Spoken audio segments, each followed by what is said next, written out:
본문은 사사기 16장 1절부터 6절을 통하여 이스라엘과 가자 지역을 위해서 기도하자는 제목이고, 다른 또 소제목으로는 가자의 지명을 통한 교훈이라는 그런 제목으로 하나님의 말씀을 전하기를 원합니다. 세계의 화약고인 이스라엘의 가자 지역이 우리가 어떤 지역일까? 또 오늘 본문의 삼손은 어떤 사람일까? 아주 음탕한 사람일까? 좋은 사사일까? 더 나아가 여기 등장하는 드릴라는 여인은 블레셋 사람인가 이스라엘 사람인가? 그리고 그에게 돈을 매수하는데 은 1100세겔에 각각 블레셋 반백이 5반백이니까 5500세겔이면 얼마일까? 이런 성경의 교훈을 좀 얻고자 원하는데, 여러분이 지혜가 임함으로 오늘 본문을 통해서 하나님이 어떤 교훈을 내게 주실까? 하나님이 여러분 각자 만나시고 음성을 주시는 복된 시간 되시기를 주의 이름으로 축원합니다. 이스라엘 민족의 안에 있는 이 가자 지구는 철장으로 되어 있고, 지금은 전쟁으로 폐허가 되어지고 있고 수많은 사람이 죽어가고 있는 그런 시대를 맞이했습니다. 그래서 오늘 이 가자 지명을 통한 교훈을 먼저 살펴보기 위해서, 지명을 통해서 하나님의 교훈을 받는 것이 어떤 의미가 있을까? 저는 충청남도 천안 사람입니다. 천안하면 여러 가지 있겠지요. 뭐 천안 옆에 아산도 있고 여러 가지 뭐 있겠죠. 딱 여러분의 자기 고향이라면 딱 떠오르는 게 있지요. 또 성경에 있는 이 가사 지역을 통해서 하나님이 어떤 교훈을 허락해 주실까? 그 지명이라고도 하고 지리라고도 하는 것인데, 성경에 그냥 읽으면 되지 라고 하지만 인물을 통해서 하나 어떤 교훈을 주실 수도 있고, 또한 지명을 통해서도 하나님을 교훈을 줄 수가 있고, 어떤 사물을 통해서도 하나님이 교훈을 주실 수 있지 않습니까? 더 나아가 원어를 보면서 우리가 번역본을 갖고 있지만 히브리어 헬라어를 통해서 하나님이 어떤 교훈을 주실 수가 있을까? 그래서 한라산을 갈 때 보면 숲을 보고 나무를 보고 꽃들 다 봐야만이 보는 거지, 한 번 갔다 와서 다 한다. 뭐 한라산 한 번 갔다 왔으니까 다 한다. 그런 사람이 있지만 한라산에서 여러 가지 물건을 판매한다든지, 직접 한라산을 여러 가지 물건을 또한 여러 가지 것들을 캐내고 있는 이런 사람들하고는 전혀 차이가 달라요. 성경도 마찬가지예요. 그 가사 지역을 통해서 어떤 역사가 있을까? 주님이 어떻게 역사했을까? 구원사적으로 주님이 어떻게 해야 될까라는 것을 한번 교훈을 얻고자 원합니다. 그러면 가사의 현재는 어떨까? 그리고 이스라엘은 왜 하마스를 귀멸하자고 하면서 2023년 작년 10월 달에 전쟁을 일으켰어. 이스라엘 민족이 전쟁을 일으켰는데, 이 이스라엘 민족이 정예군이 16만 명이고 예비군이 14만 30만 명인데, 가자 지구에 있는 하마스의 이슬람 이런 테러 분자 같은 이런 사람들이 3만 명이에요. 30대 3만 명이니까 30대 3대 1인가요? 30대 1 정도 되네. 3대 1 헷갈리네 갑자기. 3대 1 정도? 10대 1이네요. 늙었나 봐요. 10대 1 되네요. 10대 1. 이것도 아니 뭐까지 따졌냐면, 아까 전까지 이 가자 지구가 얼마나 클까 해서 30km 평방미터인데 이게 얼마나 클까 따져보니까, 제가 이스라엘 땅을 강원도 땅이라고 했는데 구글에 들어가서 쳐보니까 아니더라고요. 22,000 평방미터 정도가 이스라엘 땅이고, 강원도 땅이 11,000 평방미터더라고요. 경기도도, 그러니까 경기도 2배, 강원도 2배만한 땅이 이스라엘 나라 땅이었다. 그리고 인구는 850만이고 대한민국은 남한은 지금 500만이에요. 그러니까 남한 전체를 따져보니까 4분의 1 정도 되는 땅이 이스라엘 땅이고, 인구는 한 6분의 1 정도 되는 땅이 이스라엘 나라 땅이었는데, 여기에 전쟁이 지금 엄청 벌이고 있지 않아요? 그래서 왜, 그리고 또 이스라엘 사람들은 왜 그 나라를 인정치 않고 왜 철장을 쳐서 감옥처럼 살고 있을까? 감옥을 만들었을까? 5m 높이의 전체를 다 다 감옥을 만들어 놓고 지금 하마스를 괴멸하자면서 전쟁을 벌이고 있지 않습니까? 그러면 우리가 알 것이 뭡니까? 다음 거 좀 눌러주세요. 이 하마스나 내 이스라엘인데 이 하마스가 어떻게 생긴 겁니까? 이 하마스의 이름은 할라카 아물로카마 및 알 이스마의 아랍어의 앞자를 따서 하마스로 하는데, 이 사람은 뭡니까? 하마스의 하나의 정당이고 군사 세력입니다. 그 이스라엘 이 가자 지구에 230만이 살고 있는 그 지역에 그 지역에 있는 사람들의 정당이고, 더 나아가 군사 독재를 하고 있고 군사 세력이고, 더 나아가 거의 한 20년을 한 번 선거하고 계속 정권을 잡고 있는 이 사람들을 보면 뭡니까? 이슬람의 저항 운동자, 그런 극렬 운동자들이 여기를 지배하고 있습니다. 이스라엘 나라 보면 이 팔레스타인 사람들이, 원주민들이 살고 있는 데가 서한 지구입니다. 베들레헴이 있는 그 지역은 온건파가 이렇게 지배를 하고 있고, 여기는 극렬한 이슬람 교도들이 살고 있었습니다. 그러면 왜 싸우는가요? 그 싸우는 이유가 뭔가요? 그거는 1948년대로 돌아가야 됩니다. 하나님이 마지막 때 이스라엘을 부활시킨다는 약속대로 이스라엘 나라가 부활이 됐어요. AD 70년에 로마 장군에 의해서 모든 성벽이 무너지고 이스라엘은 뿔뿔이 전 세계로 흩어졌어. 이걸 디아스포라라고 하는데 흩어졌습니다. 그런데 2차 세계대전 때 영국이 독일을 이기려고 싶으니까 이 물질이 너무 부족해요. 그러니까 유대인들이 돈이 많으니까 협상을 합니다. 너희들 독립해 줄 테니까 자본을 내라. 그래 허락을 했어요. 또 하나 이 영국이 사기친 거죠. 프랑스에게 지배할 수 있게 만들어 주겠다라고 이렇게 또 약속을 합니다. 결국 독일을 영국이 이겼습니다. 그리고 나서 계속 막 그냥 이스라엘과 프랑스와 원주민과 싸우니까 유엔을 개입시켜 가지고 여기다가 아랍 중동 국가도 세우고 이스라엘 국가도 세워라, 서로 세우라 하는데 아랍이 국가를 세우지 않아. 그럴 때 얼른 이스라엘 나라가 도리어 그곳에 문제가 많은 땅에 이스라엘 남자들은 가족들은 막 들어오고, 도리어 그곳에 있던 팔레스타인들은 다른 지역으로 막 가버립니다. 요르단 지역도 가고 막. 그리고 1948년에 독립을 선언해 버립니다.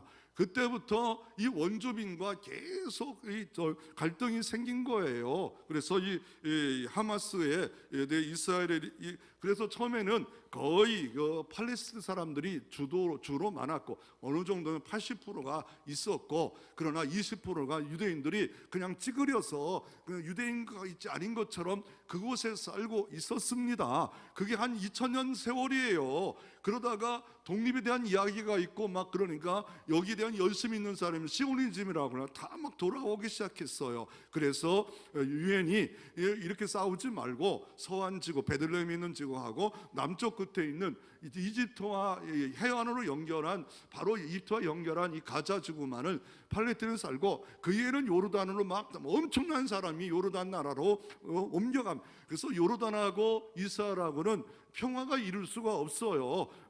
계속 싸움입니다. 국경지대 그쪽에서 그쪽으로 넘어가려면 요르단 사람이 너무 싫어하는 장소가 되어집니다.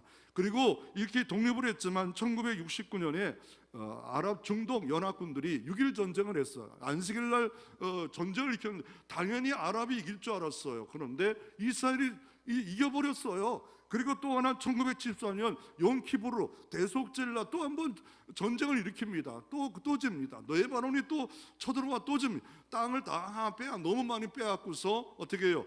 조금씩 돌려주고, 이집트도 좀 시나이 반도 돌려주고, 저 시리아도 좀 돌려주고 막 이렇게 하면서 지금 있는 땅이 이스라엘 땅이고, 이제야 이렇게 서로가 이제 땅을 분배해서 살고 있지만, 극렬 이런 하마스 사람들은 이스라엘을 완전히 진멸해야 된다는 생각을 갖고 있는 그 사람들이 어떻게 합니까? 2023년에 헤어글라이더뿐만 아니라 대포로 갑자기 15군데에 막 폭격을 해요. 수천 명이 죽었어요. 5천 명이 병원에 입원을 했어요. 그리고 나서 어떻게 합니까?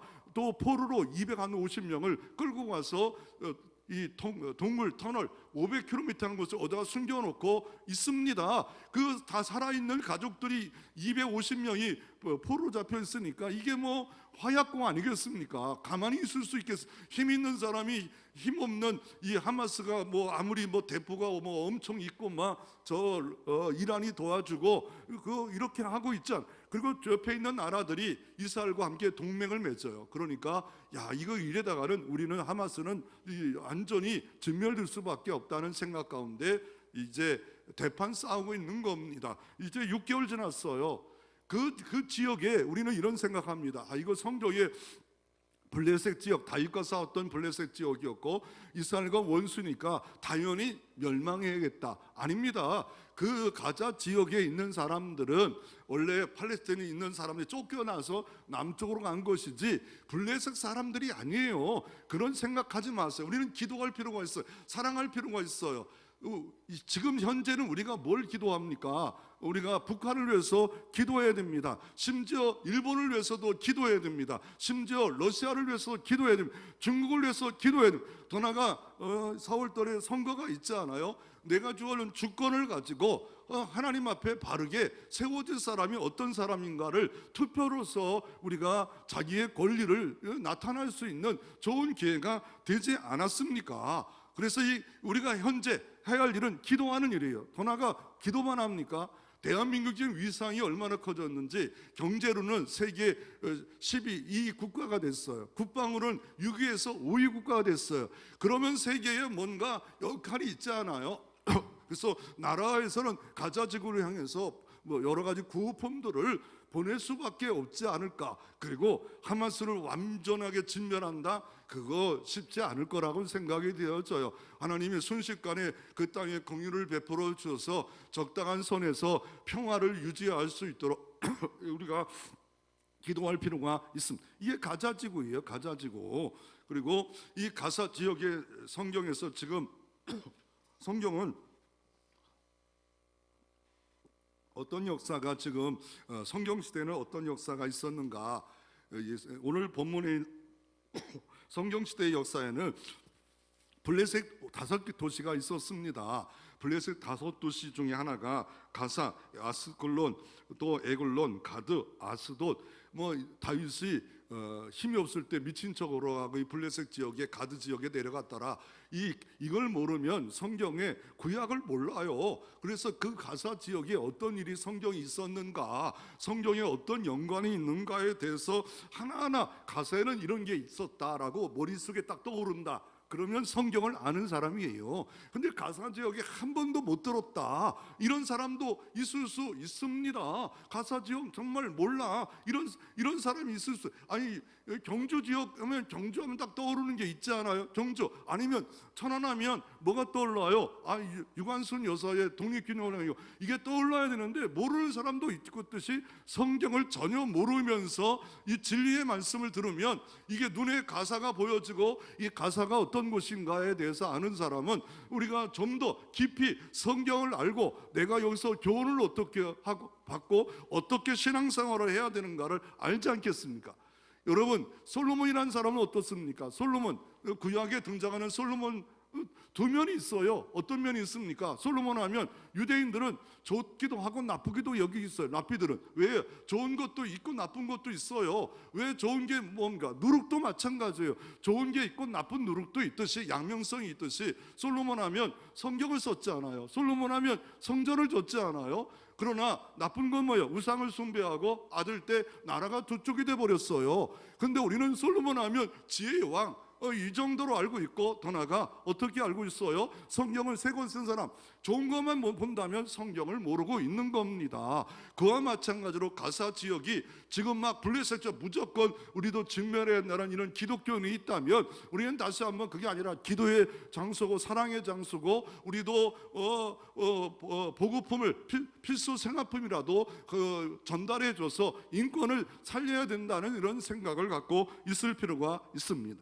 그러면 성경의 지명 중에 대표적인 게 어디예요? 이스라엘 나라면 갈릴리입니다. 호수가 있어요. 너무 멋있어요. 어마어마한 호수입니다. 이 호수가 있는데 왜 예수님은 성경의 공간 복음에 여기서 주로 활동합니까? 아니 이스라엘 땅 많은 땅이 예루살렘에도 활동할 수 있는데 왜 갈릴리가 주무대가 됩니까? 여기가 예수님의 본거지가 됩니까? 그 이유는 성경을 응한 거예요. 어떤 성경을 응했습니까? 이사야 9장 1절에 전에 고통받던 자들에게 흑암이 없으리니 옛적에 여호와께서 스불론 땅과 납달리 땅을 멸시를 당하게 하셨다니 후에는 해변의 길과 요단 저쪽 이방의 갈릴리를 영화롭게 하셨느니라. 이 땅이 구약 시대는 정말 이 땅에는 별 볼 일 없는 땅, 이 땅에는 저주받은 땅, 흑암이 있는 땅이었다라 말합니다. 왜냐하면 북쪽에 있는 그 시리아와 레바논 사람, 시돈 사람들이 계속 침략하고 이스라엘은 아프리카 더 나아가 아시아, 유럽을 잇는 교두보 같은 땅이에요. 그러니까 이쪽 왔다 갔다 하면서 특별히 그 지역은 해안도로로서 무역의 도시, 무역의 통로가 돼버립니다. 이 블레셋은 진짜 무역의 도시예요. 이스라엘과 딱 붙어서 이스라엘과 이집트가 붙었는데 이집트를 딱 하면 뭐가 나일강이에요. 나일강에 물이 막 범람해서 농사가 너무 잘 됐는데 그 바닷가로 나온 그 티적물이 이 블레셋 평야에 이렇게 티적됨으로 농사가 가장 잘 되는 땅이에요. 이스라엘은 블레셋 평야, 샤론 평야, 이스라엘 평야로 이렇게 이루어지는 평야가 있지 않아요. 그 대표적 도시가 이 블레셋 도시예요. 그런데 이게 이방의 갈릴리를 주님이 영화롭게 하셔서 여기서 주님이 모든 사역을 했고, 그리고 이 이방 갈릴리 지역에 어떻습니까? 지금도 나사렛 지역에 예수 믿는 사람이 많아요. 이방의 갈릴리 지역도 교회가 있는 것이 하나님이 그 예언의 말씀을 응한 것으로 말씀하고 있습니다. 두 번째 가장 대표적 도시가 물론 예루살렘이 제일 번이죠. 그러나 두 번째 도시가 베들레헴입니다. 베들레헴 하면 어떤 도시입니까? 예수님이 탄생한 도시 아닙니까? 그런데 왜 예수님이 여기서 탄생했습니까? 미가서 5장 2절에 예수님 탄생 전에 미가 선지자를 통하여 미리 500여 전에 예언합니다. 어떻게 예언합니까? 미가서 5장 2절에 마태복음 2장 6절에도 동일하게 등장합니다. 베들레헴 에브라다야, 너는 유다 족속 중에 작을지라도 이스라엘을 다스릴 자가 내게로 나올 것이라. 그의 근본은 상고의 영원이니라. 예수님의 아기 예수가 나귀구에 탄생하는데 영원에 계신 분이 베들레헴에 탄생한대요. 메시아 기름 부은 종이 약속대로 이 작은 마을 에브라다야, 그 화려한 예루살렘 궁궐이 아니고 궁전이 아니고 성전이 아니고 베들레헴에 탄생한대요. 그래서 어떻게 합니까? 그 당시에 황제의 호정령 때문에 그곳에 갈 수밖에 없도록 만들어 버렸잖아요. 하나님 선비했잖아요. 이 베들레헴 뜻이 뭐예요? 떡집이에요. 떡집. 결국은 뭡니까? 본인이 예수님이 생명의 떡이다. 나를 먹는 자는, 나를 믿는 자는 영원토록 배고프지 않고 줄이지 아니하리라는 그런 그 장소적 의미가 있습니다. 그리고 아까도 말씀드렸지만 이 갈릴리에 대해서 왜 이렇게 성경에 보면 풍랑이 일어나? 왜 풍랑이 자꾸 일어나? 마태, 마가, 누가 요감에다 풍랑에 대한 이야기를 합니다. 그 이유를 지형과 지리를 모르면, 기후를 모르면 성경을 모릅니다. 알 수가 없어요. 그냥 풍랑이 불었다고 하지만 지금은 과학의 시대 아닙니까? 지금은 첨단의 시대입니다. 지금 연구하는 모든 사람들이 종합적으로 다 종합적인 겁니다. 한 가지만 갖고 하는 게 이 가이드, 이 책자 이게 아니라 여태까지 교수 모든 걸 종합적으로 하면 첫 번째는 뭐냐면 갈릴리 지형이 해발 마이너스 200입니다. 해발 마이너스 200이라는 거 상상해 봤습니까? 여러분 호수에 가보십시오. 해발 마이너스 한 20, 30 정도 내려가 있지 않아요? 보통 호수들은요. 대한민국 호수는 그렇지 않아요. 대부분이 많아야 50 정도 되겠죠. 그런데 마이너스 200이라 된다는 거, 이 바다 해면보다 마이너스 200이 밑에 내려간 겁니다. 이거 엄청난 길입니다. 그게 호수가 있는 겁니다. 그리고 어떻습니까? 북쪽으로는 뭐가 있어요? 헐문산이 있어요. 레바논과 같이 겹친 헐문산으로서 이게 사계절 눈이 내려요.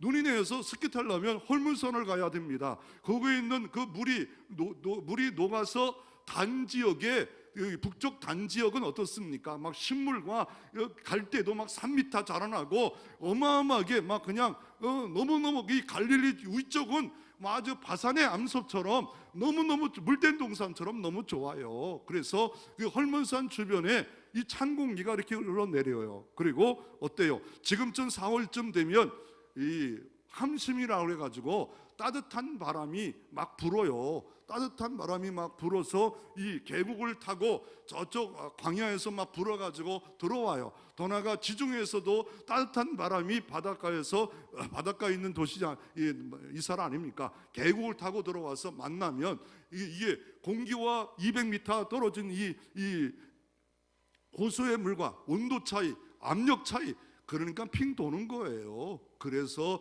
돌풍이 이게 일어나는데 밤중에 더 많이 일어나고, 갑자기 일어나서 어부도 대처할 수 없는 그 장소가 갈릴리 지명이다라는 것을 우리가 지명과 지형을 알지 못하면 왜 돌풍을 자꾸 말씀하는가. 그리고 또 여기에 교훈이 있잖아요. 예수님이 어떻습니까? 이 돌풍, 바다의 문제를 해결자로서 등장하시고, 하나님은 모든 자연을 다스리고 문제를 해결할 수 있는 하나님인 것을 말씀하고 계십니다. 두 번째로, 오늘 성경에도 나오지만, 가사에 있었던 사건이 나오지만 그 현대 가사에 대해서 말씀을 드렸고요. 두 번째로, 빌립 집사가 가사 사역을 합니다. 사도행전 8장을 배경으로 하고 있습니다. 빌립 집사는 어떤 사람입니까? 예수님 당시에 예루살렘 교회가 구제일 때문에 히브리파 유대인과 헬라파 유대인 때문에 문제가 생기자 7 집사를 세웠어요. 그 중에 대표가 스데반사님과 빌립 집사예요. 스데반사님 돌에 맞아 사울을 통해서 죽고 나서 그곳에 있다가는 봉병을 당할까봐 뿔뿔이 흩어져 버립니다. 예수 믿는 사람이 막 흩어지는데, 빌립 집사는 하나님의 인도를 따라 그렇게 가기 싫은 흑암의 땅 사마리아 지역으로 갑니다. 이게 사도행전 8장의 내용입니다. 가서 막 병도 고치고 귀신도 쫓아내고 뭐 이런 일이 일개 집사라는 표현은 사도도 아닌 사람이 이런 역사가 막 이루어집니다. 그랬더니 허다한 사람이 돌아오고 복음을 증거했더니 그 성에 온 성이 기쁨이 충만하더라. 한 사람이 복음을 들고 온 대한민국의 선교사가 저 제주도에 들어가서 복음을 증거하고 신안에 가서 복음을 증거하니까 그 섬이 그 주께로 돌아오는 역사가 있고, 온 그 성이 기쁨이 있었지 않았습니까? 그리고 나서 어떻게 합니까? 이 빌립 집사를 하나님이 인도하십니다. 인도하시는 어느 날 남쪽으로 가래요. 성경 그대로 말하면 광야를 지나 남쪽으로 가래요. 야, 여러분, 광야하면 어떤 생각이 있습니까? 광야하면 여기는 독뱀이 있습니다. 물이 없어요. 그것을 통과한다는 거 다 싫어요. 내비게이션도 없어요. 그럼에도 불구하고 빌립 집사에게 그걸 명합니다. 그랬더니 이분은 순종합니다. 성령을 따라가다가 어디까지 오냐면, 예루살렘에서 갔다면 거의 한 70km 그 정도 떨어진 곳에 걸어 광야를 지나 이렇게 갑니다. 그리고 가사 지역까지 남쪽 끝에 블레셋 지역, 그리고 이집트에 가까운 남쪽까지 오는데, 그쪽을 통해서 이디오피아 여왕 네시 간대계의 국구를 맡은 재정장관 이걸 말을 타고 병거를 타고 성경을 읽어요. 어떤 내용입니까? 예수 그리스도에 대한 내용인데, 도살장에 끌려가는 양가토다. 아니 뭐 이분이 왜 메시아야? 뭐 이러면서 도대체 이해가 안 되는 말씀을 이사야 53장을 읽어요. 도살장에 끌려가는 어린 양처럼 이런 말씀을 읽는데 이사야 말씀이에요. 이해가 안 돼요. 그런데 갑자기 빌립 집사 나타나가지고 성경이 이해가 됩니까? 함께 병거를 타고 이렇게 말씀을 보잖아. 여기서 이디오피아 여왕 네시 간다기에 의한 그 국구를 맡은 네시를 보면 성경 읽는데 시간이 없다는 거는 이거는 핑계라는 거 알지 않아요? 병거 타고 성경을 읽어보세요. 이거 얼마나 어려웠을까요? 중요한 건 사모함이에요. 예배의 사모함, 은혜의 사모함, 말씀의 사모함, 진리의 사모함은 병거 타고서도 성경을 읽고 있지 않아요. 내가 사랑하니까, 이거 성경을 궁금하니까, 이게 진리를 알고 싶어서 성경을 읽기 시작해요. 그래서 믿음은 들으면서 들어본고 하나님의 말씀으로 말미암다라고 믿음이 커지려면 성경을 봐야 되고, 그럴 때 하나님이 얼마나 이 사람이 예뻤기에 성경이 이끌어서 그 먼 거리까지 가서 이 사람을 만나라. 여러분, 기도하면 오늘도 이 역사가 이루어질 줄로 믿으시기를 바랍니다.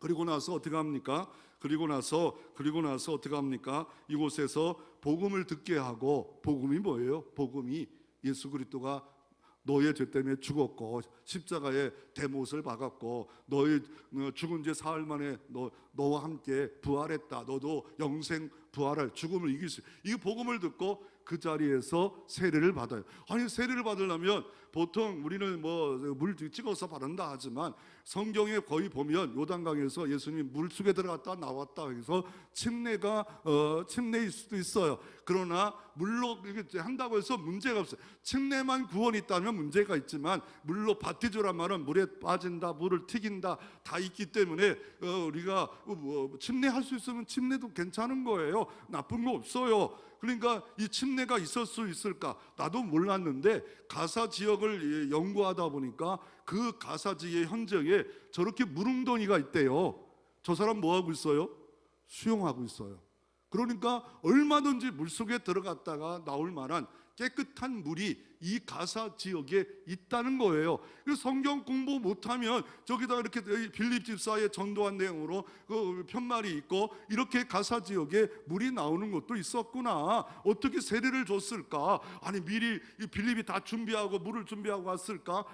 그렇지는 않겠다 생각하고 정식으로 세례를 받아 이디오피아와 여왕 간다게를 국구를 만든 재정 장관이 예수 믿고 고향으로 돌아간 거예요. 이디오피아로 돌아간 거예요. 그럴 때 선교하는 역사가 이루어지지 않겠어요? 하나님의 섭리요, 하나님의 역사가 이렇게 이루어짐을 어느 지역고 가사 지역 무조건 멸망받고 유황불로 심판받을 장소가 아니라 여기에도 성령이 역사하니까 구원받는 사람이 이루어질 수 있음을 말하고 있는 겁니다.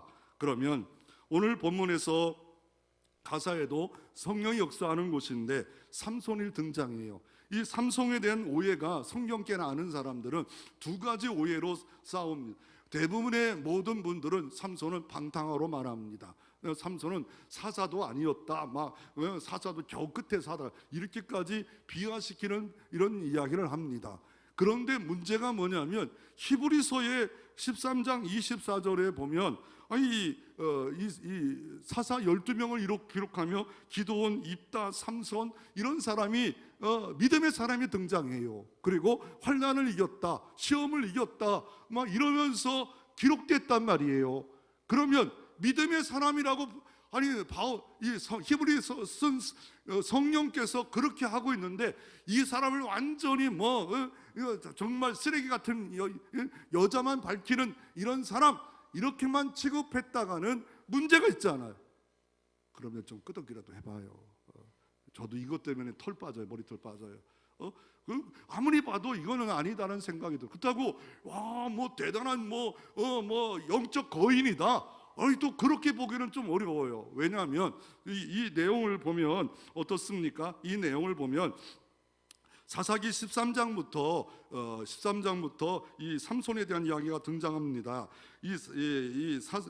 사사기 13장을 보면 이스라엘 사람 중에 이게 아이가 소라 땅 담지파 가정 쪽에, 그러니까 이 삼손은 마지막 단지파의 그 블레셋과 경계에 있는 그 지역에서 단지파 소라 지역에서 태어나서 자란 사람이었습니다. 그런데 그 아버지가 마누아예요. 이 마누아인데 이 가정에 아기가 없었어요.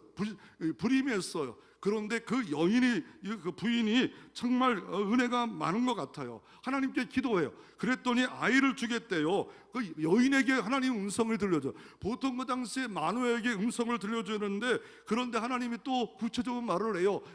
이 나시린처럼 키워라. 나시린이 뭡니까? 나시린의 첫째 조건은 술을 먹지 말아야 돼요. 포도주를 가까이 하지. 아예 포도주에 가까이 있는 거, 포도즙, 포도 열매, 포도. 왜요? 가까이 가다 보면 즙 냈다가 나중에 술겨우 되는 경우가 너무 많걸라요. 그래서 아예 포도에 관련된 거는 그 당시에 음료수처럼 물처럼 먹었을지라도 이거 가지 말라. 두 번째는 시체를 만지지 말라. 또 세 번째는 이 머리를 자르지 말라. 그리고 부정한 데 가지 마라. 이게 나시린이에요. 평생 나시린이 있어요. 그리고 한 달 나시린 있고 1년 나시린 있고. 그럼 현대 나시린은 누구예요? 우리예요. 거룩한 성도. 우리는 죄악투성이고 허물투성이지만 여러분을 뭐라 해요? 성도, 거룩한 성이에요. 여러분이 성도예요. 이게 나시린이, 현대판 나시린이에요. 그런데 그렇게 드리래요. 그랬더니 남편에게 말했더니 무슨 소리야? 그거 어떤 소리야? 뭐 당시 애 못 낳는다는데 왜 그래? 그리고 혹시나 너 하나님이 역사해 주면 나 좀 알려줘. 그리고 나서 또 여인에게 또 나타납니다. 그리고 또 그 현장을 마누에게 또 알려줍니다. 그리고 계속 뭡니까? 이 마누아는 의심합니다. 그러나 그 여인은 순종합니다. 여기서도 하나님 교훈이 뭐예요? 하나님이 일할 수 없는 가운데는 여인들을 통해서도 얼마든지 귀하게 마누아를 통해서 삼손을 탄생시키는 역사가 이루어질 수 있음을 말하고 있는 겁니다. 그러므로 일할 수 있을 때 이 마누아가, 근데 이게 구약 성경은 이름도 호명찮은 이 여자를 들어서 하나님이 귀하게 삼손이 탄생한 내용이 사사기 13장입니다. 그런데 나시림처럼 이렇게 키웠는데도 불구하고 반항해가지고 어떤 일이 벌어집니까? 그 옆 동네에 여자 딥나 여인, 이름도 없어요. 가가지고 결혼하겠다 합니다. 그러니까 아버지 엄마가 반대합니다. 할례 받지 않았는데, 세례 받지 않았는데 어떻게 하려 하냐. 그래도 그냥 삼손이 해달라고 하니까 가서 딥나 여인에게 결혼을 했습니다. 그리고 나서 어떤 일이 벌어집니까? 이 딥나 여인을 결혼했는데, 이 딥나 여인과 결혼해서 살다 보니까 이거 블레셋 여인이에요. 살다 보는데 어떤 일이 벌어집니까? 이게 삼손을 어떻게 하면 죽일까 하는 생각 가운데 이 딥나 여인을 통해서 원인을 알게 합니다. 그리고 유다 사람을 통해서 어떻게 해요? 3,000명이 이 삼손을 갖다가 바쳐요. 이런 일들이 벌어지는데 그 중간에 어떤 일이 벌어지냐면 딥나에서 결혼식을 했어요. 그런데 남자 30명이 블레셋 사람들이 와서 어떻게 합니까? 이 사람들하고 수수께끼를 내요. 수수께끼를 내는데 삼손이 지나가다가 사자 새끼를 때려서 죽이고 그 다음날 갑자기 꿀이 나와요. 강한 자에서 강한 게 나오고 꿀이 나온다는 이 수수께끼를 맞추면 못 맞추면 내게 너희들 옷을 30벌을 주고 내가 틀리면 너희들이 맞추면 30벌을 준다. 그런데 이 딥나 여인을 막 협박해가지고 이 비밀을 알려줍니다. 결국 이 삼손이 보니까 이거 짜고 치는 것 같아요. 그래가지고 어떻게 해요? 그 남자들이 있는 장소가 아니고 멀리 또 가가지고 블레셋 남자를 30명을 때려 죽이고 옷을 갖다 줍니다. 그리고 성질이 못 풀려가지고 성질이 다 못 풀렸어요. 그래가지고 어떻게 합니까? 이 여우 300마리를 잡아요. 힘이 엄청 센 사람이에요. 여우 300마리를 잡아가지고 꼬리를 묶어요. 근데 전에는 꼬리를 어떻게 묶었을까 했는데 생각해보니까 줄도 묶을 수 있겠더라고요. 거기다가 횃불을 달아요. 그러니 여우가 얼마나 이 보리를 거두듯이 밀을 거두시게 팔딱팔딱 뛰어다니니까 이 팔레스타인 땅들이 블레셋 땅들에 불바다가 된 거예요. 그러니까 이놈이 누구냐? 조금만 손해만 봐도 정말 이게 소문이 나는데 이게 뭐 150쌍이 뛰어다녔으니 이게 얼마나 난리겠어요. 삼손이 블레셋의 주적이 되고 원수가 돼버렸어요. 그렇게 되고 있는데, 그래서 유대 마을에 와가지고 40년 동안 이스라엘을 통치했잖아요. 와가지고 내놓으라 했더니 유다 사람 3,000여 명이 싸우면 되지 않아요. 삼손과 함께 싸우면 되는데 도리어 묶어서 보냅니다. 그래서 묶고 가다가 하나님의 영이 임합니다. 그러니까 어떤 일이 탁 풀려지고 나서 옆에 있는 나귀 턱뼈, 바로 죽은 나귀 턱뼈를 들어서 선병을 블레셋을 쳐서 죽입니다. 그리고 나서 목이 너무 심히 목말라요. 그러니까 삼손이 마지막 다곤신당 문을 때 기도만 했다는데 여기서 기도해요. 목이 마르니까 기도해요. 목이 말라 죽겠어. 그러니까 하나님 목말라 죽겠어요. 나 목말라. 그랬더니 우묵한 것을 파봐라. 파봤더니 물이 나고 레일 나못이었더라 라고 이렇게 자기의 가람을 해결됐어요. 그리고 나서 어떤 일이 벌어집니까? 이제 시간이 흘러서 딥나 여인 집에 갔더니 그 블레셋 그 아버지가 장인이 딴 남자에게 보내본 거예요.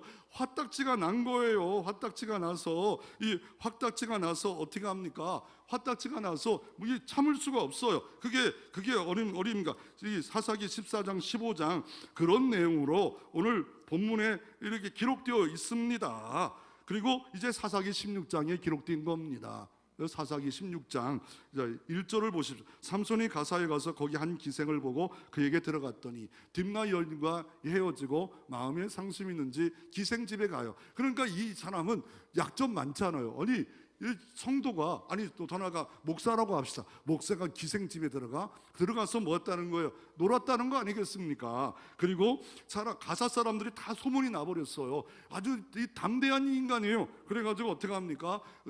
다 그 주변을 다 이렇게 둘러싸버렸어요. 그런데 삼손이 벌떡 일어나더니 그 가사 성문과 빗장을 다 빼내는지 64km 직선거리를 그 성문과 빗장을 다 어깨에 메고 해보는 꼭대기까지, 그 700m 꼭대기까지 갔다가 놔버려요. 이럴 때 이스라엘 사람들은 와 이러지 않겠어요? 그러나 가사 사람들은 시급하지 않겠어? 야, 저 사람은 인간도 아니야. 그 무거운 성문과 성을 지키는 이 빗장과 이걸 다 어깨에 메고 단번에 갈 정도로 이 힘이 어마어마한 사람 아닙니까? 그것이 3절이에요. 그리고 나서 4절에 이후에가 앞과 연결이냐 틀리냐 따라서 달라져요. 이후에는 이 여인과 연결이 없어요. 그리고 소래 골짜기에 사는 그 이스라엘 땅에 보면 마지막 이게 블레셋 땅과 경계가 되는 소래 골짜기가 있어요. 그리고 드릴라라는 이 언어 보면 세머예요. 히브리어예요. 그러니까 이 이름을 이게 블레셋 언어로 돼 있다면 이 여인이었는데 이게 정상적으로 결혼을 하기 위해서 여인을 사랑했는데, 문제는 이 여인을 사랑하는 걸 알고 블레셋 사람들이 어떻게 합니까? 은 1100개로 이 여인을 매수하는데 방백 5방백이 다 도착해서 우리가 각각 은 1100개씩 주기라. 그러므로 1100개 줬다는 말이 틀린 거예요. 각각이란 말이니까 5500. 저는 이것 때문에 막 그냥 엄청나게 이게 얼마나 1100개가 너무 설교가 많아요. 근데 성경이 5500개라고 하면 그냥 봐야죠. 어떻지? 그리고 그 뒤에 뭐 17장에 보면 그 엄마의 돈을 그 미가라는 그 청년이 1100개를 숨겼다고 사사기 17장에 등장해요. 그러니까 1100개와 1100개밖에 아니라 그것밖에 협상했다. 그러나 성경은 줬다라고 했기 때문에 그냥 5500개. 그리고 그 돈이 얼마나 큰 겁니까? 그 당시에 노예값이 30개예요. 그러니 5500개라는 거는 삼손에게 어마어마한 돈을 준 거예요. 그 이유가 뭘까요? 이거 원흉이에요. 이놈만 때려잡으면 이거는 우리가 40년 블레셋 이스라엘 통치했는데 이 모든 거를 행할 수 있는 이런 권력이 있다라고 생각하면서 여기를 때려부시려고 합니다. 결국 드릴라는 기생이 아니었다. 딥나는 이 여인은 조금 문제가 있었던 이런 사람이었다. 딥나 제의 여인은. 그리고 이스라엘 역사를 보면 어때요? 이스라엘 역사가 우리 역사예요. 뭐예요? 우리가 편안하면요 방탕해요. 하나님께 사모함이 없어요. 예배 사모함이 없어요. 기도에 사모함이. 교만이 뭐예요?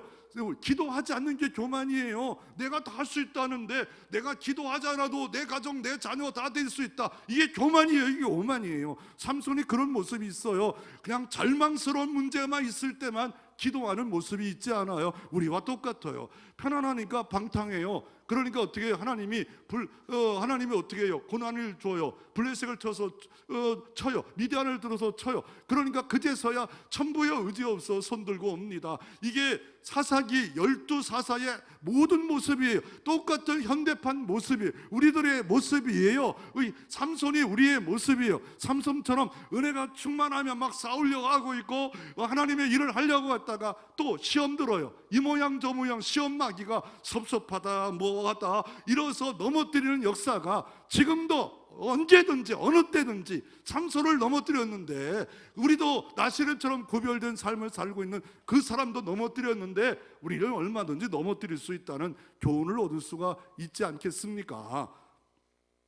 그래서 이 사사기에 보면 조금 성경이 좀 길게 나온 것을 대사사로 하고 6명이고 소사사는 어떻게 작게 나온 사람이고, 삼손의 뜻은 뭡니까? 태양의 뜻이에요. 작은 태양이 이스라엘 민족에 뜬 겁니다. 그런데 그 반대로 뭐라고 말하면 좋습니까? 용두삼이다. 머리만 크고 끝은 잘못됐다. 이런 정말 못된 인간. 그러나 그렇게만 볼 수 없고 양면성으로 보고 우리와 똑같다. 하나님의 일을 제대로 온전하게 할 그날이 얼마나 내게 있었는가, 내게는 얼마나 있었는가. 가사 지역이 내 마음일 수도 있다. 분쟁도 있고 이 하나님의 역사가 있는 빌립 집사에 성령의 역사가 일어날 수도 있고 삼손처럼 하나님의 역사가 일어날 수 있지만 내 마음에는 여전히 성령과 나의 육체의 욕심과 탈승이 갈등이 있는 그런 역사가 있지 않을까. 그래서 이 가사에 삼손이 역사합니다. 이 가사 뜻이 뭡니까? 술잔을 틀 것처럼 삼손을 막 괴롭혀요. 힘들게 해요. 그래서 오늘 본문도 들으려보고 이거 알려주면 이거 돈 줄게. 그래가지고 3번의 여자가 막 가서 삼손을 꼬십니다. 그랬더니 또 삼손도 머리가 있었다면 이렇게 핑계대고 저렇게 핑계대지만 마지막 들으려가 계속 들여대니까 아유 이러다가 큰일 나갔어, 이혼하겠어. 그리고 알려줘가지고 머리를 자르면 죽는다. 그래서 잘라버렸어요. 그래가지고 어떻게 다곤 신당에서 묶여서 어떻게 노예처럼, 그리고 낙이나 끌고 있는 그런 수레를 끌고 수밖에 없는 그런 비극적 인물, 조롱의 인물이 되었다는 것이 사사기 16장이에요. 그리고 그 뒤에 어떻게 합니까? 그 뒤에 하나님의 은혜는 뭐예요? 머리가 자랐더라. 머리가 자라요. 그리고 머리가 자라는 얼마큼 자라는지 모르겠어요. 하루에 조금씩 자라잖아요. 한 달 자랐는데 2달 전에 모르겠어요. 그 정말 어렵고 힘든 세월이 흘렀지만 하나님의 희망은 머리가 자라갔더라. 하나님의 은혜는 여전히 삼손에게 임하여 있더라. 여전히 임하여 있었습니다. 그리고 이제서야 삼손이 기도합니다. 하나님 내게 힘을 주시옵소서. 다곤 신당에 이 블레셋 방배들과 다 모여서 우상 숭배하는 곳에 기둥에다 묶어버려서 기둥을 붙잡고 내게 힘을 주시옵소서. 계속 기도하자 성령이 임하자 다곤 신당의 기둥을 무너뜨려 버립니다. 그랬더니 그곳에 있는 3,000명이 다 죽여버리는 역사가 삼손에게 일어났던 것을 볼 수가 있습니다. 어떤 겁니까? 결국 하나님께서는 연약한 자를 통해서도 하나님이 이 약점을 통해서도 일하심을 볼 수가 있습니다. 마노아의 부인을 약한 그 부인을 통해서도 하나님이 일하시는 역사가 있었고, 이 삼손은 단점이 많아요, 약점이 많아요. 그럼에도 불구하고 오늘 본문에 보면 어떻습니까? 사사기 16장에 보면 20년 동안 사사로 삼손이 다스렸더라 라고 말하고 있고, 이 사사는 어떤 뜻이 있냐면 여호와는 구원을 베푸시는 일을 했기에 예수님의 예표로도 사용되어지는 역사가 이루어졌습니다. 그리고 사사기의 결론은 뭡니까? 조사의 결론은 사사기 21장에 딱 한 번 등장하는 줄 알았더니 공부를 하다 보니까 그게 아니래. 딴 느낌이 또 나와요. 뭐냐면 사사기의 핵심이 이것만, 나도 모든 성경 공부에 옛날에 다 여기만 했걸나요? 그런데 왕이 없으므로 자기 소견대로 행하였다는 것이 4군데 더 나오더라고요. 야, 그래가지고 이게 핵심이다. 그게 뭐예요? 왕이 없다는 말은 뭐예요? 하나님의 통치가 없다는 거예요. 하나님의 인도가 없다는 거예요. 심지어 빌립 집사가 하나님이 통치하니까 귀신이 떠나가고 병든 자를 고치고 사마리를 뒤집어 놓고 어떻습니까? 이 이디오파까지 선교하고, 그리고 나서 어떻게 해요? 갑자기 이디오파 세례해주고 나서 빌립이 호련이 없어져 버렸어. 이건 신비한 일이에요. 호련이 그 자리에 딱 없어졌어요. 이거 어떻게 해석할 방법이요? 저도 모르겠어요. 이런 놀라운 일들이 하나님 통치를 받고 성령이 임하자 그 약한 삼손을 통해서도 하나님의 귀한 역사가 이루어질 수 있음을 말하고 있습니다. 우리가 비전을 품을 게 있습니다. 나는 삼손보다 더 약합니다. 나는 가자지구보다 더 험악한 내 마음에 이런 전쟁과 평화가 왔다 갔다 하고 있습니다. 하나님 다시 한번 하나님이 인재해 주셔서 나를 다스려 줘서 구원해 주시고 나의 약점까지 들어서 하나님이 사용해 주시옵소서. 그럴 때 여러분을 통해서 하나님 나라와 귀한 영광이 드러나고 복 있는 역사가 계속 이어지기를 주의 이름으로 축원합니다.